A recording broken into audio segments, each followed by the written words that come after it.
Three gamers, one list. Join the Nerd Cabal cast, Enviroboy, CohesiveKey, and NewsManBoyer as we sit down to rank our favorite video games, from the classics that defined our childhoods to the modern titles that we can't put down. Hot takes, bad jokes, and great games.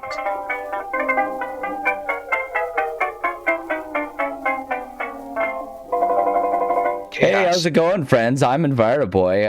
I'm here. Yeah, you guys, it's my channel. I don't know. All three of my viewers are here for a special episode. I'm here with a couple buddies of mine from college. One of my friends, Scott, and my other friend, Cody. It's going to be extra confusing because there's two Scotts involved in this, but that's what we like. We like confusing and nonsensical. So, Cody, I know you're here right now. If you want to introduce yourself, feel free. I am the non-Scott. I am here. He's the special one. He's the one who gets a unique name today. So he's the guest of honor, truthfully. Hey, that's not the story of my life. I'll take it. Oh boy, is Scott back yet? He might not be. He said he had to get water. He's still getting his water. He's getting his water. He's got his water. Scott, if you want to introduce yourself, you can feel free. Cody introduced himself, and everyone knows who the crap I am on this channel. So, other Scott, I'm an old dad gamer with not much time anymore. It's a beautiful thing. We love it when it happens. We love our old dad gamers.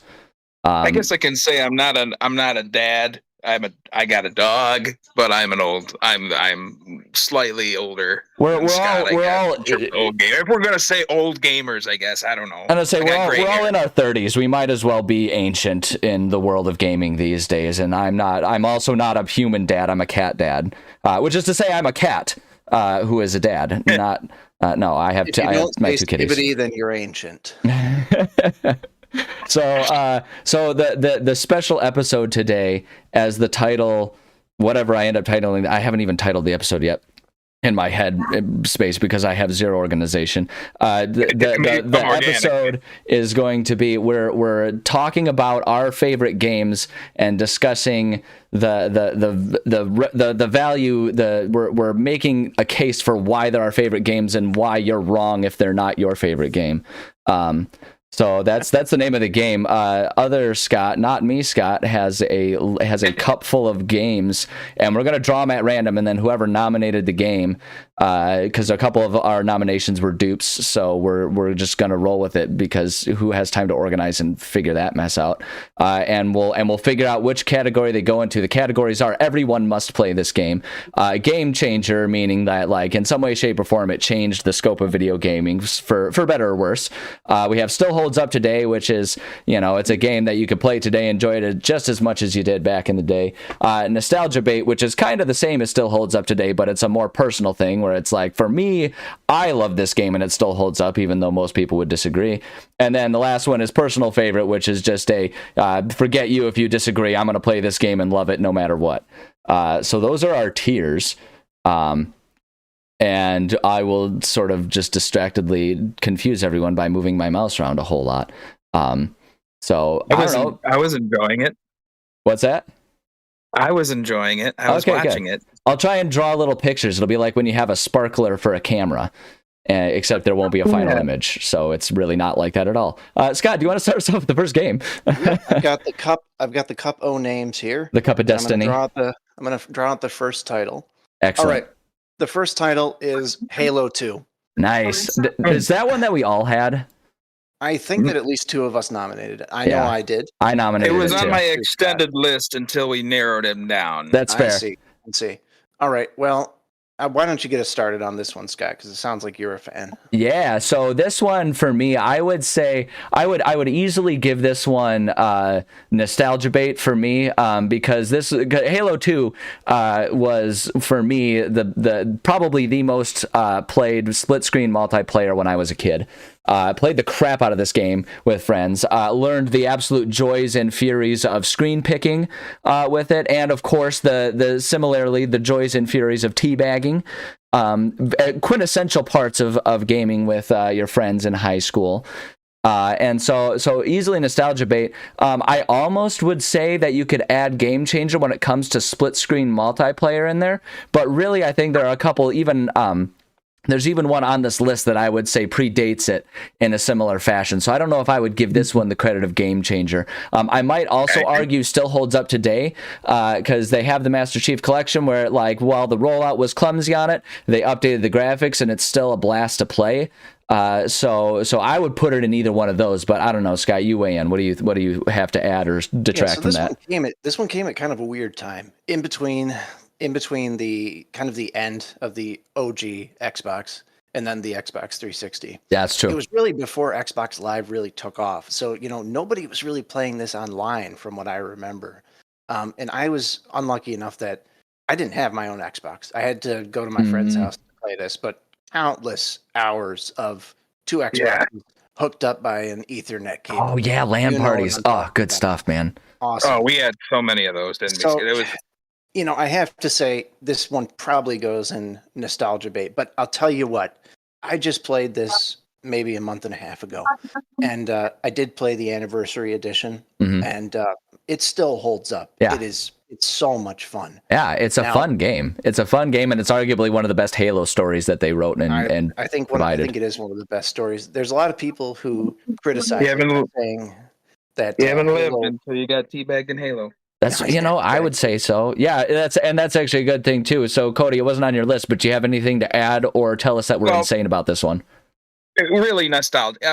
I was leaning more towards nostalgia bait for myself just because of those LAN parties, but like Game Changer kind of comes to mind in the sense of how we played games as groups socially. That's fair. Like that game when that came out, and the first one, but more so the second one with this, everything that was in there, the variety.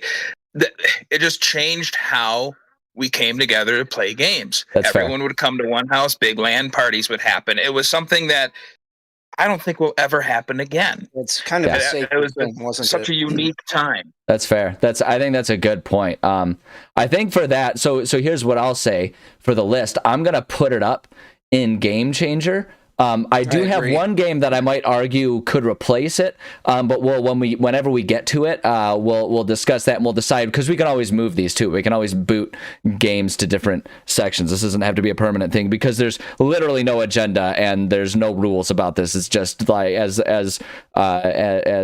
I sort of described it to these three when making the thumbnail of this. It's three idiots talking about games, so we can really do whatever the heck we want. So I'll put it. I think that's a compelling argument. I'll put it in Game Changer, but we'll see. I might have an argument to dethrone that, but we'll get to it. Yeah, I think Cody might have made the best argument here. Really changed the way that we game socially. Yeah, I think that's an excellent point. Yeah. When I see Game Changer, I also kind of just, and correct me if I'm wrong, but or just off, but game changing to me is like includes the landscape of the game. Yeah, no, I think that's completely fair. I think I made these broad on purpose because it's kind of like when I'm playing D&D with my buds, where it's like just if you can make a compelling argument, you can make anything work. So I'm on board with that. I like that. Just unfortunately didn't make my final list just because, there's so many good games out there. Of course there are. That's fair. That's fair. I've got the next title. If you guys what's ready. Next? Next is Legend of Zelda: Majora's Mask. Majora's Mask. That's a good one. That one was not one of mine though. Who nominated that? I may have tossed that one in. And see, for me, I have a lot of I threw a few of my titles into that hat with the same thought of emotional connection to a story in a game. Yeah. Because as a kid growing up, we all got used to Legend of Zelda: Ocarina of Time, which is also in that list, as being like the game to end all Zelda games. It's still good. So true. We'll get to that. But when Majora's Mask came out, it was divisive. It was divisive. Yeah. It was just. It was different. You had a time limit. Things were hard. It was a hard game to 100%, unless you really knew what you're doing and you cracked open a strategy guide. But then when you really got into it, like with the characters and such, it was really well written. You had all of these like tragic, almost Shakespearean-esque little stories tied in that you were running around and solving. As a kid, playing a game on the Nintendo 64, with the music tying in everything too, with such emotional connections that soundtracks have in video games these days. In those days, like, I don't know, it just it changed the genre of Zelda. Probably, well, and as like Breath of the Wild did too, down the road in a whole different way. This just made it. The stakes were higher. Yeah.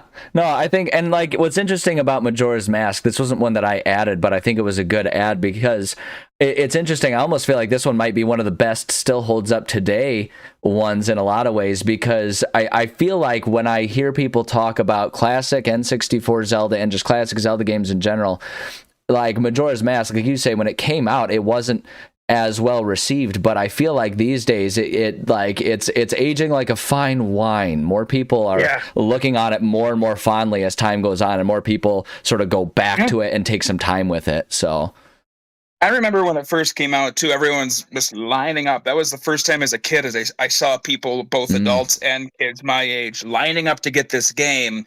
They were so pumped because Ocarina of Time was what it was. And then it was also that cartridge that was gold. And it was just like, oh, that's cool. And all the posters were neat with the moon in the sky looking scary. And like, what is this thing? We went into this one thinking Ocarina of Time, but scary. And it was. Yeah. For a kid, especially. But just that time controlling it, we should have, like at the time we hated it, and you look back and it's like, oh, they planned that out right, because Ocarina of Time played off of time. Right now we're really playing off of time. Yeah, they expanded controlling the speed, and it's just wild. Yeah. So which category are you wanting to put it in, Cody? It, to me, it's between the middle three, and I can't figure out which one, because I know Game Changers, in terms of the formula, that is there, but perhaps not as, groundbreaking as, massive land parties that Halo 2 brought or anything like that. Still holds up today. Absolutely. Different categories of game. Very different. Yeah. They're not. I want to steer away from nostalgia bait, just because when you're thinking of nostalgia at the time, people were like, "Oh, we hate this one. It's different. Yeah, it's crazy." That's fair. Yeah. So I'm kind of sticking to still holds up today. I feel like that's kind of where I would put it, just because I might argue that, like you say, Ocarina of Time was kind of the first one to think about time, so I'd almost give that one the game changer perspective of it, because then Majora's Mask built on that. Play. And like I say, because I see it getting so much higher praise today than it did originally, I would say like it's not even that it holds up today. It's getting even better and better by people's perspectives.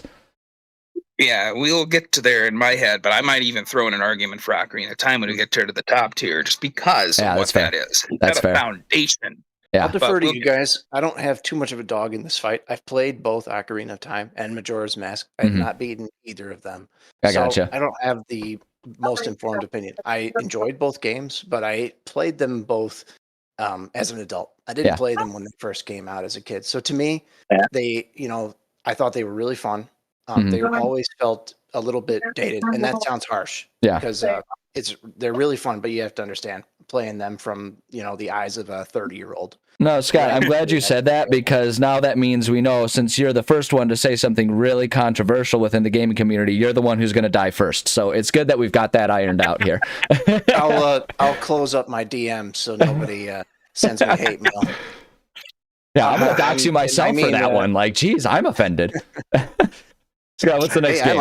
I liked him. I'm just saying it's different when you didn't play it as a kid. That's fair. No, I think that's actually a really fair point. That's a fair point. So what's the next game? What's the next name out of a cup? Next game is SSX Tricky. Oh, hell yeah. That one's mine. Sorry for my French language there. I am... This one's one of mine. I'm not even going to say anything. I'm going to put that one under personal favorite. Like, you could argue nostalgia bait on that one. I would argue SSX Tricky, like in a lot of ways, I would argue it still holds up today, because the game knows darn well what it is. It's road rash on snowboards. It is just, it is NFL Street, NBA Street before those games came out. It is just a bunch of goofy characters doing impossible tricks on snowboards, because apparently they just kind of stand on a plank of wood rather than getting strapped in. And the game is so outrageously fun, and I would want to put it under everyone must play, but the fact that no one else seems to talk about this game besides me tells me that it's probably just a personal favorite. I you really pinned yourself on the head there. I've never played this game, Scott. So I can safely say I've never played it either, and now I feel like I've lost something. Oh, it's so good. It's so good. I can't actually, if I'm being perfectly honest, I can't even say that it still holds up today, because as I play it today with like a more refined understanding, not like, you know, being the kid with his GameCube that I was when I first played the game, like the hitboxes are terrible. Like half the time your character face plants rather than hitting the rails that he's supposed to hit. You know, like tricks, like you'll think that you're going to land a trick just fine, and you won't. The controls are wonky. It's a clumsy game that clearly did not have a lot of budget, but I love it. I think it's worth playing. Sometimes that's the charm. Sometimes it really is. Charm. It's so fun. It's such a fun game. It doesn't have to be a masterpiece for you to love it. It's, you know, and I played the crap out of that game as a kid. I loved it so much. I'm playing it right now actually on my channel. That's why it's fresh on my mind. But it's such a good game. And you're describing it like I don't even include a game like this in the tier, but like there was this one goofy NHL game, hockey game for the GameCube. I think it was NHL Hits. Yeah, and then NFL like Blitz was the football version of it. Heck yeah. Yeah, it was like 3-on-3 hockey. Yeah. And, you know, sports games are sports games, but that was one where like you could just beat the snot out of each other. Oh yeah, those alternative sports games that aren't just like the EA trying to be realistic things. Oh, they're so fun. They're so good. Yeah. Yeah, absolutely. Well, I'm pulling out another. I was going to say, yeah, go for it. We can blaze right past that one. That's 100% a personal favorite. The next one I threw out is Donkey Kong Country. Donkey Kong Country. Whose was that one? That was my nomination. Heck yeah. So, Donkey Kong Country, it's okay. I'm probably going to have to put it in nostalgia bait or personal favorite. Yeah. Because that was my all-time favorite platformer when I was a kid. Okay. And once again, when I was a kid, I was not allowed to play video games until much later in my childhood. Mm-hmm. I had to go over to friends' houses to play video games. And I went over to my friend Alex's house all the time just to play Donkey Kong Country. I love it. That's fair. Now, with retrospect, when I play it now, the controls are a little bit floaty. Yeah, it's a clumsy game to play by today's standards. It's very clumsy. Yeah, it's a little bit floaty. Like there's kind of delays on the input. I've noticed, but the color palette is so beautiful. It's so fun. I think the animations still look really nice, even by today's standards. It's it's a little bit pixelated by comparison, but it's still a beautiful game. That was one of the first 2D side scroller platformers that had like not photorealistic cutouts for like the sprites, like with Donkey Kong and Diddy Kong. Yeah, it was like fully animated. They looked much more animated. They still look pretty good, I think. Yeah. Also, the music. I love the music. It's iconic. So charming and corny. Yeah. I think this one probably should go in personal favorite for me. I almost feel like that's unfair to it, because even though it's not like a big one for me, because I was more of a Sonic guy when it came to the side scrollers as a kid, but Donkey Kong Country, I feel like that one is a pretty widely beloved one. I would give you also, like, I feel like it could be a nostalgia bait one, because I think a lot of people I would argue that too. Yeah, really love it for the nostalgia, exactly like you're talking about too, just sort of the memories of childhood playing it. Like, it does stand out in people's memories a lot. I just played it a couple of months ago, and I still loved it. Yeah. I could be a little odd, but the Donkey Kong Country theme, the Jungle Japes, when it comes into like Donkey Kong 64 and all these other Donkey Kong games that come out, that song comes up and people are like, that was me smacking my head, that's Donkey Kong Country's theme. That was the theme. It started in that game and it carried on, if we're talking just music. So Donkey Kong, I would argue nostalgia bait. I think this is our first nostalgia bait one. Boom, there we go. Look at us go, like spreading the love to all the tiers. We still haven't found one that everyone must play, but I feel like we're all almost balking away from that, because we don't want to be unfair, because we would probably all of us say like, oh, everyone should play all these games. They're all great games. Oh well, the next one I drew out of the hat, or coffee cup, because it's actually a coffee cup. I think this one might be a contender. It is BioShock. BioShock. Ooh, yeah. So I don't remember for sure, but I think all of us may have nominated this one. If it wasn't on my list, it was one that I strategically removed after looking at yours, so I could put other games on, because I knew BioShock would be on there already. Would you kindly? Cody, why don't you start us off with this one? Where to start? I mean, this is such an interesting concept to begin with. Essentially, Ayn Rand style story crammed into a, horror games, if you want to put it in that category. And No, I I wish agree. there are I agree. large elements of it. Any game that's got that subgenre or even main genre into it got a bad flack at that time. It was tough to do, otherwise, unless you were something like Resident Evil or Silent Hill. Yeah. And then you get a first-person shooter on top of it, and they're like, okay, what's this going to be? Everyone thinks Halo and stuff at the time. But, and I remember, like, the first time it came out, I think the first time I saw it was at a LAN party of Halo. Like, everyone was playing, except there was one room off to the side with the TV up that had someone playing BioShock, and slowly but surely everybody filtered into that room like, what is this game? Yeah. Cody, I think I was at that same party with you. Yes, you were. I remember it. It was at my house, I think.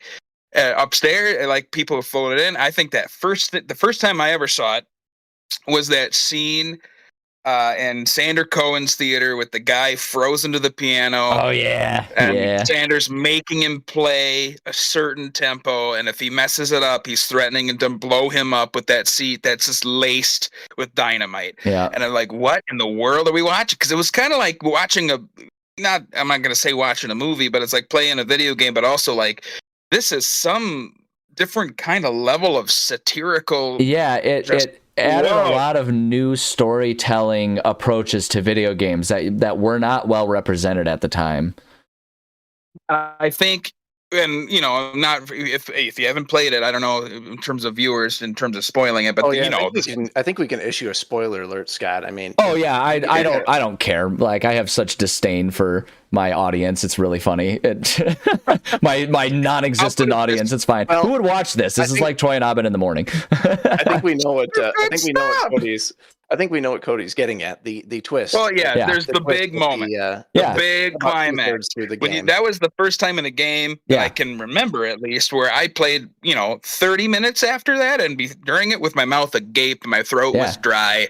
Yeah. I was, what just happened? Yeah. No, I think what's interesting about it is, like, everything we're describing for me in a lot of ways could be like, in a lot of ways it was a game changer within the gaming scope, and for that reason, because there's so many aspects that do that, I think I would give it an everyone must play, because I think it just has so many things. Like, you can see so many origins of a lot of different aspects of gaming that kind of began there, and so I think for that reason, I would argue everyone must play. I think it's a great game, and I think it still holds up when you play it today. I think it's like a recent enough one, fun, but stylized enough that the art doesn't look particularly horrible when you're playing it. No, it's one of those things where the art direction of the game is so good that even, where are we at now? 17 years later, I know, right? It still looks beautiful. Oh, I'm a little baby. I'm only 12 years old. I'm not that old. And not just like the art, but like the sound art too. Because we were talking about sound effects and graphic design. That and Dead Space could probably be put in one where it's like they outdid themselves on the dialogue, the sound effects. Yeah. I got one more thing I want to say about BioShock. Yeah. The pistol sound effect. I love it. Iconic. It sounded so powerful and deadly. And it really made it feel like you were holding that pistol, and it had like some stopping power to it. Yeah. And my last thing too, for it, just because I bet we could go on that one for a while. About this game, man. This is a game that, when I look at something, that category everyone must play, I think, did that game make me wanting it again? And like, if I'm gonna go out, I think when that game came out, what I'm trying to say is I never quite filled the hole. Yeah. I kept seeing something new, like, oh, that might scratch the itch. Yeah. No, it was not the same. It's just like you find your thing, you found the drug, and now you can't stop. But there's a lot of there are a few games that came close, but none of them were quite exactly like it. None of them quite filled that exact niche that one did. I think that's a fair take too. Like, some people might argue something like Dishonored came close, but BioShock is just it's a game on its own. Example. That's a good comparison. The sequels were good too. Yeah. Well, I have a controversial opinion about the sequels. I hated Infinite. I hated it. I mean, I don't like. I feel like that's a controversial take, but because I feel like I hear a lot of both takes on that one. Like, people either loved it or hated it. Storytelling was good. It might be polarizing. I'm not sure. I remember Yeah. people raving about it when it first came out. I could never get into it. I finally forced myself to beat it. It's and fair. I was like, I did not enjoy that. It's a wildly different game. It's almost strange that it had the BioShock label to it. So. I just know since we started talking about BioShock 1, I was sitting in my armchair, and now I am pacing because that's such a fun game to talk about. I feel it, Cody. I think I broke a sweat while we were talking about it. Yeah. All right. What's on next? to the next nominee, because we could talk about BioShock for hours. I think. Oh yeah. Legend of Zelda: Ocarina of Time. Ocarina of Time, there it is. Yeah, we kind of talked about it already. I would put this one, I know I nominated this one, I would put that one in Game Changer, because I think by having the time things, but I mean, it was kind of one of the first open world games that really was out there. This one, yeah, I put it in too. I think, and I could be, I remember reading several articles that this one reinvented for the time what open world could even be. Yeah. And the graphics to it, the puzzles to it, the thinking that goes into it. Everyone still remembers the water temple. Like that. Yeah. That's a game that sticks. And again, there's that scratch the itch. Yeah. Guess where I got stuck, Cody? You want to go to Ocarina of Time. It was the water temple. I quit there. Yeah, no, that's fair. But you got to get through that so you can get to the Shadow Temple, which was like a kid equivalent to a horror movie. Yeah, and it was awesome because we're like, oh man, wow, that's blood. Yeah, I will defer to you guys on this one for the same reason as last time. Yeah. No, I would argue it's a game changer because whether it was your cup of tea or not, the fact is it did rewrite a lot of what people were doing with games at the time. And I mean, like I say, like we can almost, as important of a game as it is, we can almost spend less time because like we kind of inherently covered a lot of it talking about Majora's Mask. Majora's Mask was great because it had, Ocarina to build off of. It had the shoulders of a giant to stand on. So, I think... Yeah. I think it gets up there. I think it was a game changer for the time, and it's an amazing game. And you look at every future iteration of Zelda, and you hear anyone talk about it or critique it, someone's going to be like comparing this to Ocarina of Time in some sort of way. Like every other Zelda game is in some way compared to it. Yeah, forever. Like we're like what 30, 40 years removed from it now at this point in time, and it still is like kind of the baseline that people compare Zelda games to. Has it been 30 years? What was it? 90? Yeah, it was in the 90s. Yeah. I can't brew another gray hair. I know. I'm pretty sure I suffered my third heart attack. Yeah, I'm stroking out, so I'm trying to draw this out. What's the next game? We got to get away from this. Bar before I came into this, and now I'm regretting it. I'm drawing out the next name with shaky hands from my stroke. All right, it's Red Dead Redemption 2. All right, this one was not one of mine. I'm one of the controversial ones that this game didn't do it for me, so I'll refer to whoever nominated this one. That was Cody. I put it in. Okay. I know there's controversy to it, but I also do know that there is pretty good wide acclaim for a reason. Did you beat it? Yeah. I did not beat it. My struggle with it, like, and this is, I acknowledge it as a me problem because most people who experienced the same thing found it beautiful and interesting. I found the game too slow.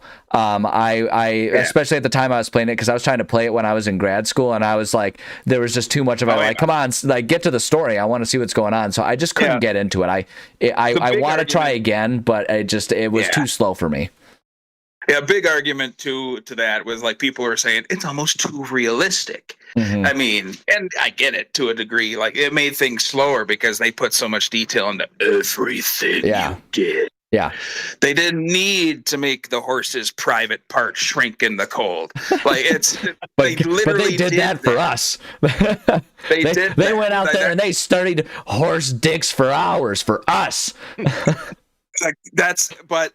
Why I put this out of going like this was, I went into it thinking Red Dead Redemption 1. I went into it even thinking like Grand Theft Auto games. Like this is going to be funny, and it is hilarious. You have really memorable characters, and I'll always remember Arthur Morgan and that just saying the most ridiculous stuff when you're seeing some of the random encounters. But for me, it changed so much. This is another one where everyone's trying to live up to what this one did. Yeah. It took so long for this to come out. It was a true example of a game maker taking the time to get it right. Yeah. Now, like the speed of it, it's a game that's pretty much open. I've seen people just blaze through it and get done and all the way to the end of the story in a day. It can be done.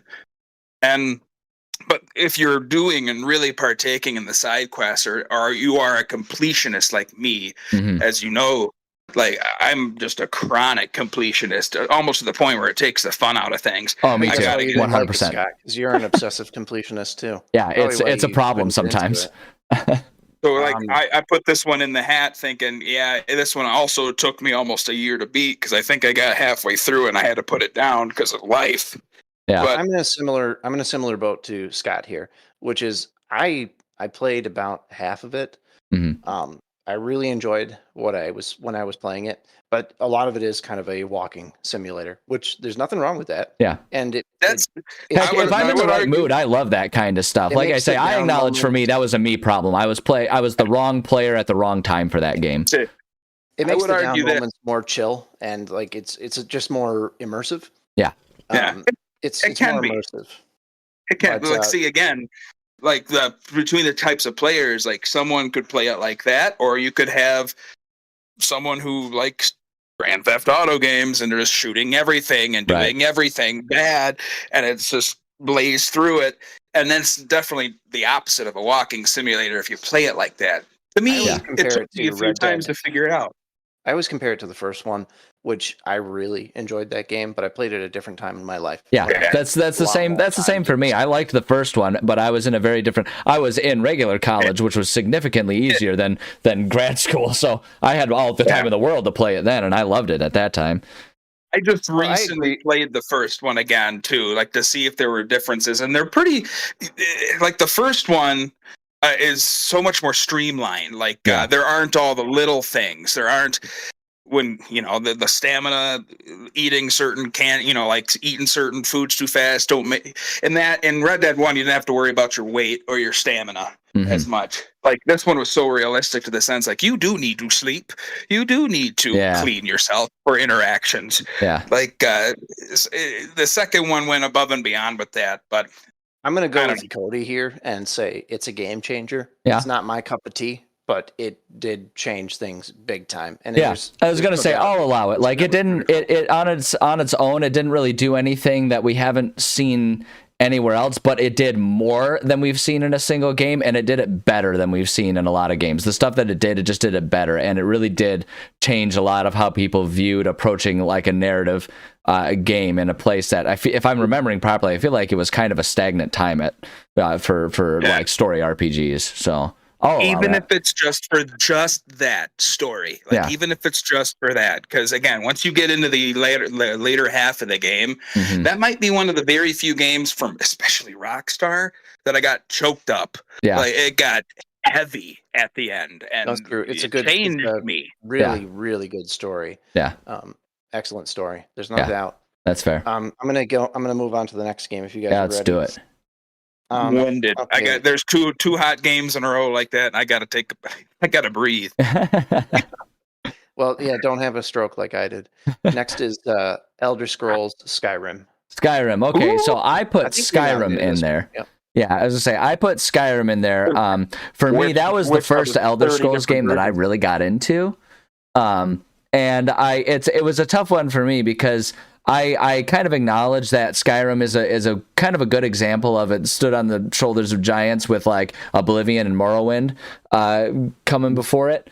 But for me, I didn't feel like I could fairly say other of those ones because those ones I didn't get into the same way that I did Skyrim. But for me, Skyrim was kind of it was the first time I got into that. And the other thing that I'll say about Skyrim is while Morrowind and Oblivion are well loved within the community that loves those, I feel like Skyrim was the one that really broke into just sort of like everyone played and loved that game. Mm-hmm. Have you tried to play Morrowind, Scott? I have. It's unplayable. Yeah. Yeah, that one does not fit into the still holds up today. The only people who think that game is good are seriously seriously deluded hipsters.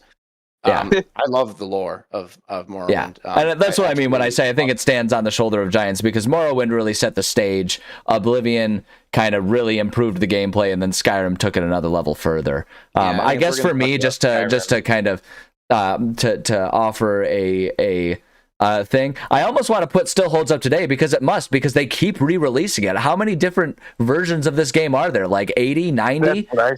It's fun. I mean, it's fun. I think there's a Skyrim for just about every platform. I think there's probably like 2 or 3, because there's like the original for every platform, and then there's the re-release for every platform, because they stopped making new games. They just keep re-releasing that one.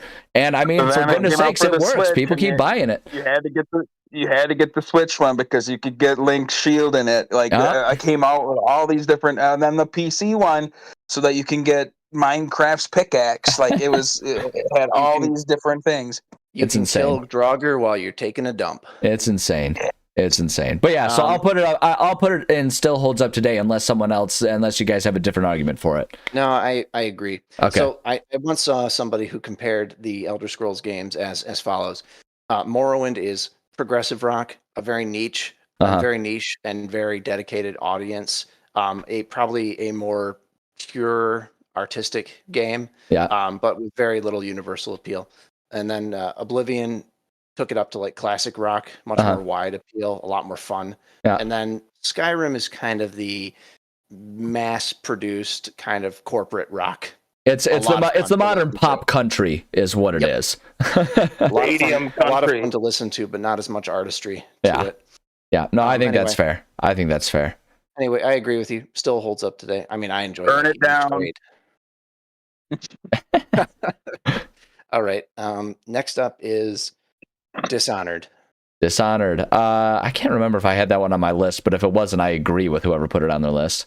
I think I put it on my list, and I believe you did too, Cody. I did. I think that was one of the last changes, though, that I did, because I swapped it out. Mm-hmm. But it was a swap out by the skin of its teeth, just because it's an interesting one. But I haven't played it in such a long time now. Mm-hmm. I really adore these games. Pretty much all of them. I love the theme. One of my favorite novels of all time is The Count of Monte Cristo. Yeah, and very unique game. This was a really true. The first game that was the closest in my head to that, because it's like here we got a vengeance story. Yeah, and where you come from nothing to exact revenge on these powerful figures. It was very interesting, and it lined right up with that. I think for me, one of the coolest things about it is how effectively you can choose different ways to go about succeeding in the game. I think that was an interesting thing that a lot of games up until then had struggled to achieve. And Dishonored really found a way, like you could be sneaky, you could be full blown, burn it to the ground. You could really take whatever route you wanted and still make your way through the game. And I think it did it better than most other games had at the time. Didn't it feel bad, though, when you start seeing rats in your city? Oh, yeah.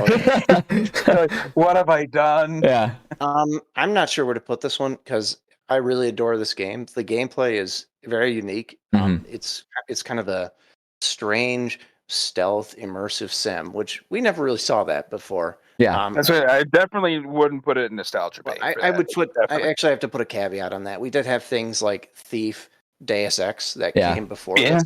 That's fair. And so I guess it did kind of stand on the shoulders. Although I would say Deus Ex didn't really do as good of a job at having multiple pathways. I mean, with which one was it? I think it was Human Revolution was the one where it was like, oh yeah, you could be sneaky until you get to the bosses, and then you're screwed because you still have to kill the bosses. And so it was like, even that one didn't quite nail it down until they patched it. So I mean, as for a category for Dishonored, my immediate thought is probably either still holds up today because I think it is still a very fun story to play through, or a game changer because of, like I say, how well it did the multiple paths to the same destination approach. I'm going to vote for still holds up today. Okay. Me too. Because I don't know if it changed enough. That's fair. I think that's fair. Game changer. It definitely changed how to think. Yeah, it changed it for exactly that reason, Scott, I think. But Yeah. There are other ones out there that probably would. Yeah, that's true. It wasn't the first one to do it. It did it better, but it wasn't the first one to do it. It did it good. It did it great, and in a unique way, for sure. Yeah. The stories, I think, is just a little lackluster. It has a That's good fair. like base concept, a revenge thriller. Yeah. But the world building is not great. The lore is not great, and overall the characters are kind of lackluster. I think the That's fair. second game really improved on a lot of those elements. Yeah. Definitely a game that you find out a lot about yourself while you're playing it, because you learn as you're doing all these. Am I a vicious sociopath or am I a peaceful monk? Yeah, it was a reassuring thing for me, exactly for that reason. I learned, I was like, wow, I really hate being evil. Like, I can't even do it in a fake imaginary game with just a bunch of ones and zeros. I figured that out. And then you have the other side of the coin. How many times did you poison the guy's food or drink, and then you have to hide? But how many times did you hide in a place where you could watch it happen? Oh, every time, because you have to know it worked. Right. All right. Are you guys ready for the next one? Yeah, let's do it. Spit the next one at us. The next title, I've been looking forward to this one coming up. It's Horizon Zero Dawn. Ooh, that's fair. I'll start this one, if that's okay with you guys. Do it. This is one of my favorite games of all time, and it's definitely in my top 10. I came to this game because I loved Monster Hunter, and That's I was fair. looking for something to scratch that itch. I'm like, I want something with big monsters. Now, It's a big itch to scratch too. Yeah. It is. Now, when advertisements first came out for this, I was like, this looks like something an 8-year-old came up with. Robot dinosaurs in like a post-apocalypse. Like, who's actually going to be interested in this? But then I decided to play it, and the story and the lore behind it and the world building, it's got to be one of the best stories I've ever heard told in a video game. That's And how it's told, when the big part rolls out, like when all the things slowly revealed to you, but like the story of corporate greed, the folly of man, like mankind's doom. It's never been told before. That type of story has been told before, but mankind being completely destroyed and then coming back after extinction, nothing's ever been told like that. Yeah.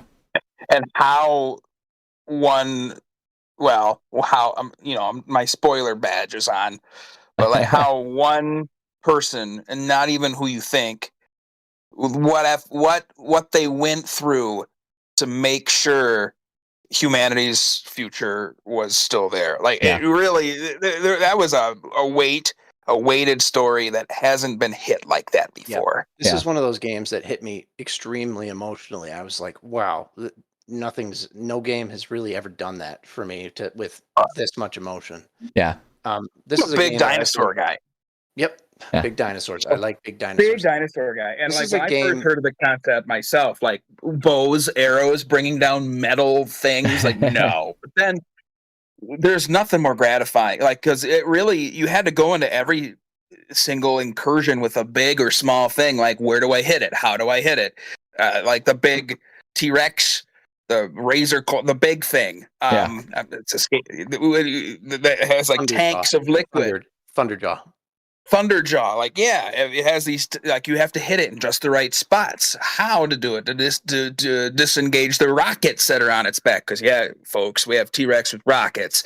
Like this thing is, it just blew the mind, and just I don't know. It really is incredible how they managed to take everyone's 8-year-old dream of, like dinosaurs that are robots and they have rockets and everything, and also tell like a meaningful, impactful story. Like it's honestly an impressive feat.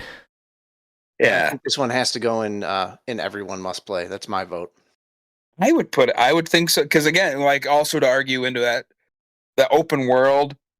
Mm-hmm. You really use all parts of the open world. There's so many of these games where you can even argue on some certain segments of the maps on certain Zelda games or other open world games that are just empty, nothing. Mm-hmm. You can use this entire map, every little clove of grass or tree you could probably use to either hide, or when that big Thunderjaw's coming after you, like the trees can actually get uprooted in part. Like it just feels like everything can change.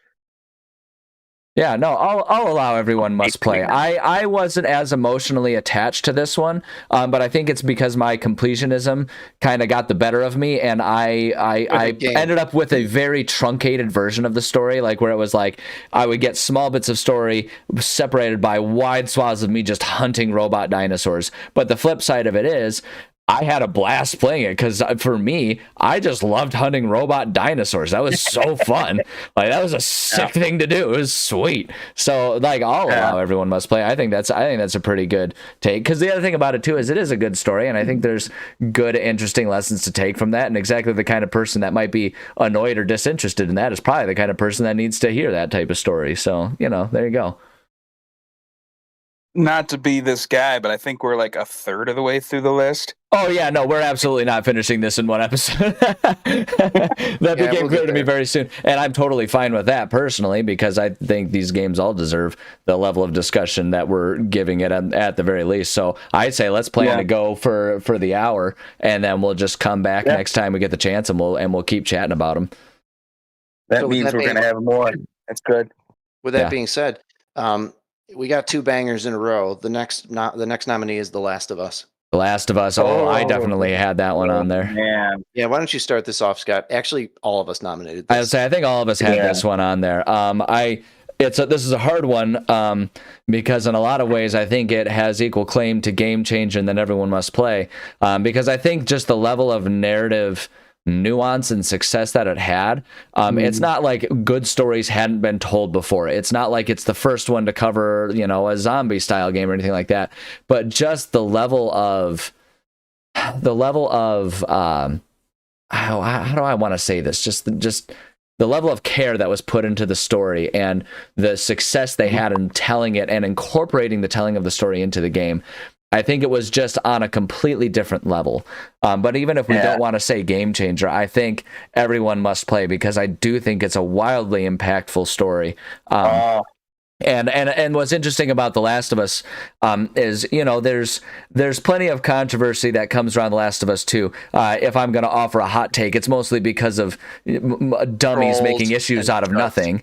But that said, The Last of Us, the first one, never really had that. It just everyone loved it when it came out, and people, and anytime someone plays it for the first time, they have largely the same feelings about it. I mean, even so, my sister, she can't handle like horror games. She's not good at them, and just at gaming in general, she's very casual gamer, not very good. She just couldn't physically, like mechanically succeed playing this game. She was not good enough to get through it, even on easy settings and everything.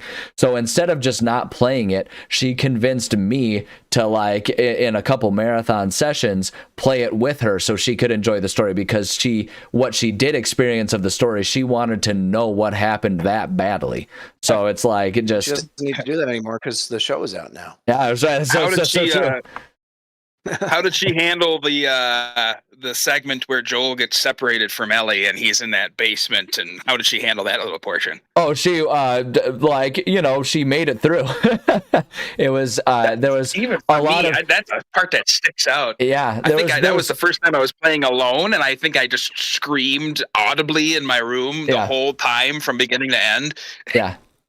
It's such an intense game. It's such an intense game, and like I say, it turned into being something that even people, I mean, like the fact is, you mentioned the show came out. Even people who don't like games and don't game want to hear this story, because it's a show that everyone watched when it came out and everyone was thrilled about it. So, like, I think it deserves everyone's attention.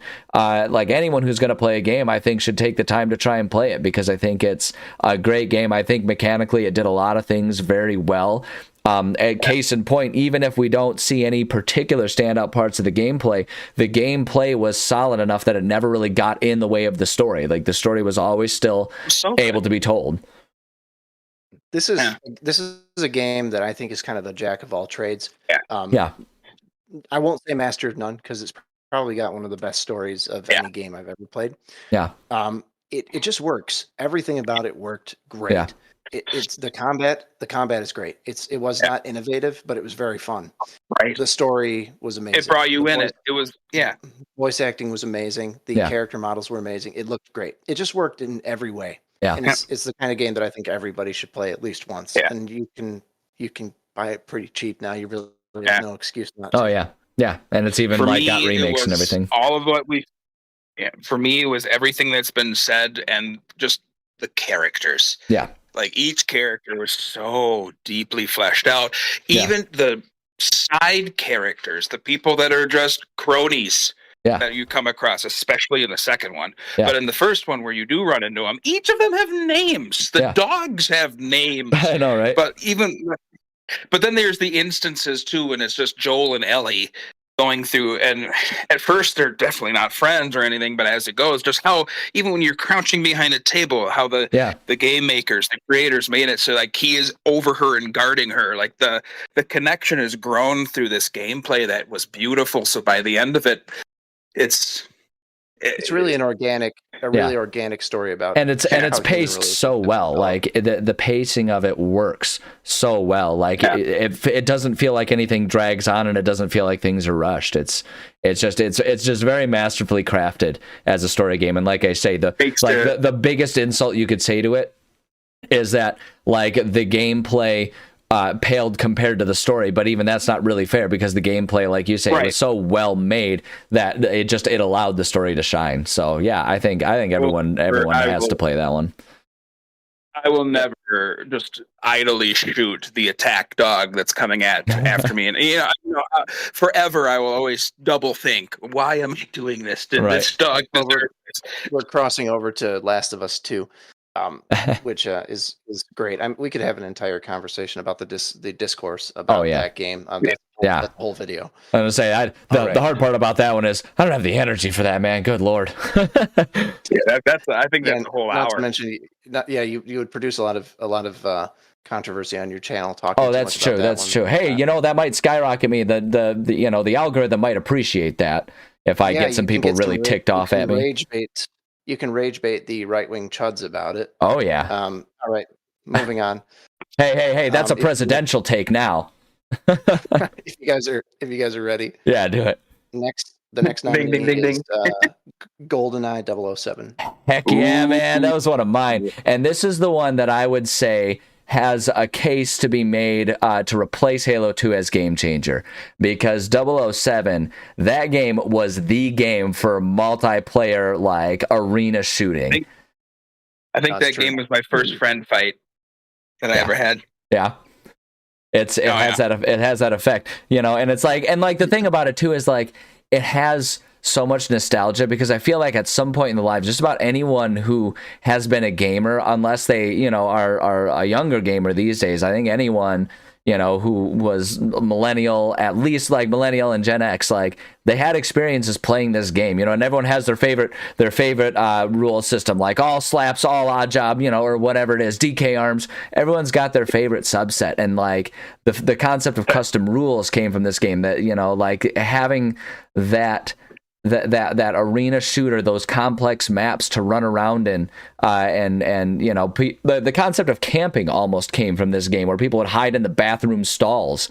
It's like so many things kind of came from this game, and it's hard to play going back, because it was before, like, it's such an early version of this that like no one really even had the control scheme down that we're used to these days. I mean, this was on the N64 when they just had one thumbstick, so you didn't have the same like dual joystick motion controls. Like there was no concept of strafe. There was just like run forward, turn, run forward. Yep. And so it's like it's a clumsy game, but I would say in a lot of ways it was the game changer. Your aiming reticule snaps back to center. Like you have to put weight on the C stick to aim up. Yeah, I hear you. I mean, this one, Cody, you and I played this a lot on the DS, like multiplayer, if you remember. Nice. We did. It wasn't GoldenEye, but what was that? It was GoldenEye. I thought it was that other one. It was like an offshoot of GoldenEye. You were the anti-agent. It's a spin-off. It's called GoldenEye Rogue Agent, but it's the same gameplay. That's the one. Yeah.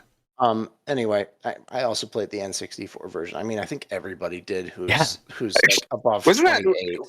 We were like speaking in code. Like, you have the boom boom, you have the click boom, you have all these different guns. Yeah. Boom, the zap zap, fry. Yeah. That's the one.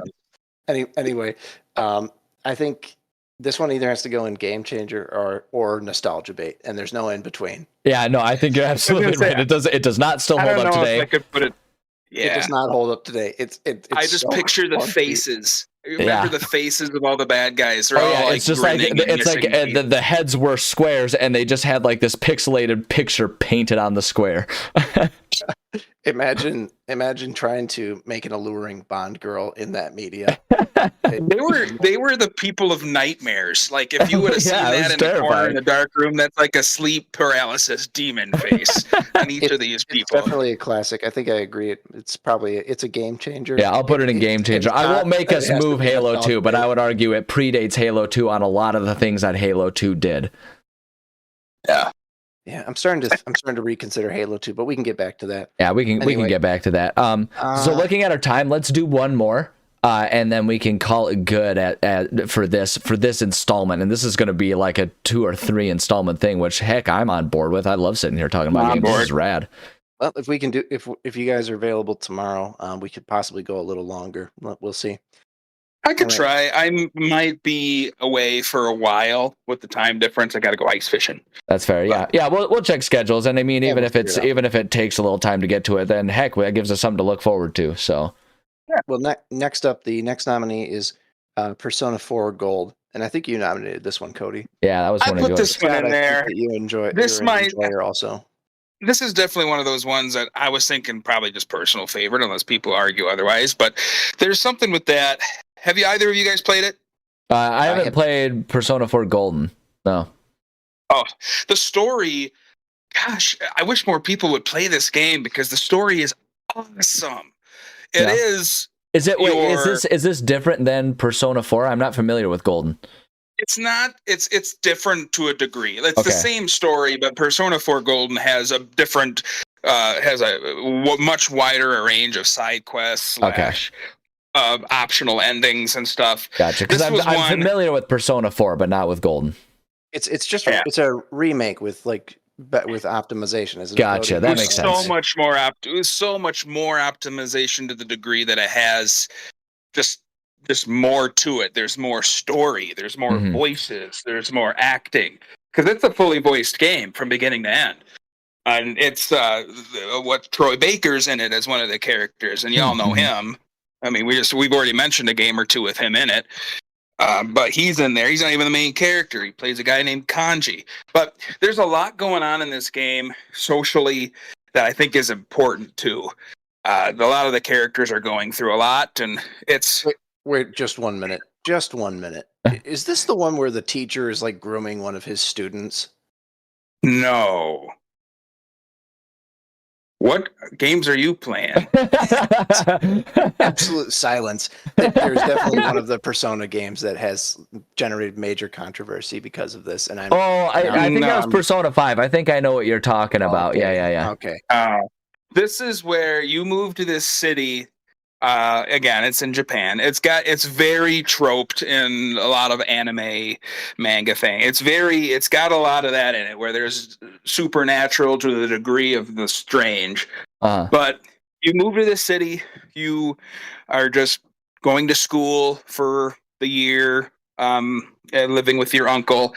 You start making friends at the school, then mysterious things start happening. People start dying. They wake up in the morning and someone like P. Diddy finds a body, but it's like up on top of all the bodies are on top of these TV antennas, and no one knows how the heck they're getting up there. And like people disappear in sequence, and you like as a bunch of kids, Stranger Things style. You start to kind of investigate, except they're like high school kids. So there's also like the whole time you're playing this game, it all relies on the personalities and the relationships you have with your partners, with your party. So I have to say, I am allergic to JRPGs. So I'll leave this one to you. I'll leave this one to you, boys.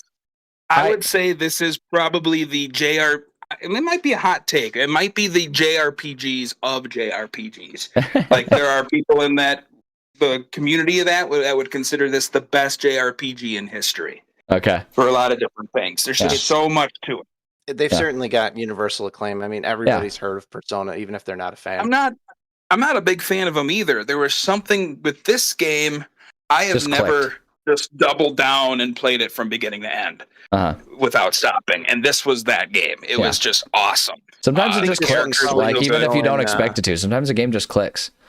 This one probably needs to go into still holds up today then for you, Cody. Sure. I can't get it, and I haven't played it. I'm going to. I would recommend it. So here's the one thing I'll say about that. This is a fairly recent one, right? The golden one, I'd say probably 10 years ago. 10 years ago? Jeez, already. I guess that makes sense. Persona 5 was like 5 years ago, so. Yeah, I guess I would say I can't really speak to it either because I haven't played it. But I would say even at 10 years, it's probably too soon to call it a nostalgia bait one. So it's either like still holds up or a personal favorite. The only hard part I have about still holds up is because it's like a remake. Is it fair to say that like it's a still holds up one? You know what I mean? Because it's like if it were just Persona 4. I would say because it's a remake, it still holds up. Okay, I see what you mean. And this was definitely one of those games, like we all have them, where we, like you just mentioned with The Last of Us, this was a game that I hated the genre. Golden came out in 2011, so it's actually pretty old now. Oh, it is? Okay, yeah, then I'll give it still holds up today. For some reason, I was thinking that was a lot more recent than that, but apparently this is just another instance of, me developing some more arthritis over the course of the past 7 seconds. Yeah, 2011, that was before I was college, therefore it was not long ago. Yeah, right. I remember dating a girl who hated video games, hated them, loathed them. She made me play this so like we could watch it from beginning to end, like just because the story was that good. It was like, what's going to happen next? It had that Final Fantasy VII factor where you get attached to the characters so bad, and people you get close to die. Like no one's safe. Yeah, and it also explored a lot of like big issues like suicide and depression. Like it was just a heavy, thick, you can play it any different way style game and have a different experience each time. But Cody, did it have the classic JRPG tropes? Did it have the long-winded villain speeches? Did it have the angry laughing? Did it have weapons the size of 7 people stacked on top of each other? No, on that one. Did it have like tons of young girls just throwing themselves at the main character? Because that's important for JRPG. No, this out of all the games that you have, like this one, I would argue because you are kind of throwing yourself at them in this one. Because at first they're not really they talk to you, but in order to, because you can date them, you can date all 3 of them at the same time, even. Oh, I'm in. Like let me do this. As you're developing these relationships with these party characters, you're actually like growing these abilities when you're in battle that are stronger based on who you're closer with. And but they are not your biggest fan at first. You have to work for it. Yeah. Well, and it was just a joke anyway about JRPG tropes. It's more like the love Hina approach, where you got to go into this and they just think you're a creepy silent man until you work your magic. He's so brooding and edgy. He's perfect. Mysterious. But it does have, at the end at least, it does have the bad guy monologue and the evil after. Oh, thank God. At the end. I knew it. There's a major moment, like, because it's a huge game. I think this is like 90, 100 hours into it, where you finally get to that main bad guy, and it's a huge twist. Yeah. But, like, he's got the maniacal. Yeah. Well, it's 9 o'clock. That's true. We're on the hour, so yeah, I would say we'll definitely have to continue this. I'll screenshot the tier because it won't save it because it doesn't save these things because I don't know. Apparently, this was a website made in like 1992. But what I'll do is I'll screenshot it so I can rebuild it. So next time we've got time for us to log on, we can continue chatting about this. But I'm actually totally content with that because this has been super fun. I'm glad we have an excuse to keep doing it. And then I always love talking about games. So here's what I'm going to do. You guys don't have to sign off this exact moment, but I'm going to do my usual sign off for the sake of, my goofy YouTube channel. And then we can go from there. So what that means is I'll say to the audience, thank you so much for joining. Love and appreciate every single one of you. Parting words of wisdom as I do. Talk to your friends about games. It's fun to do. Okay, there you go. Love you. Bye.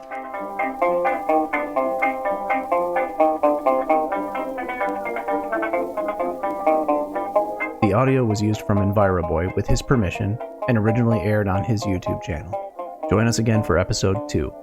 3 friends, countless games, and one definitive list.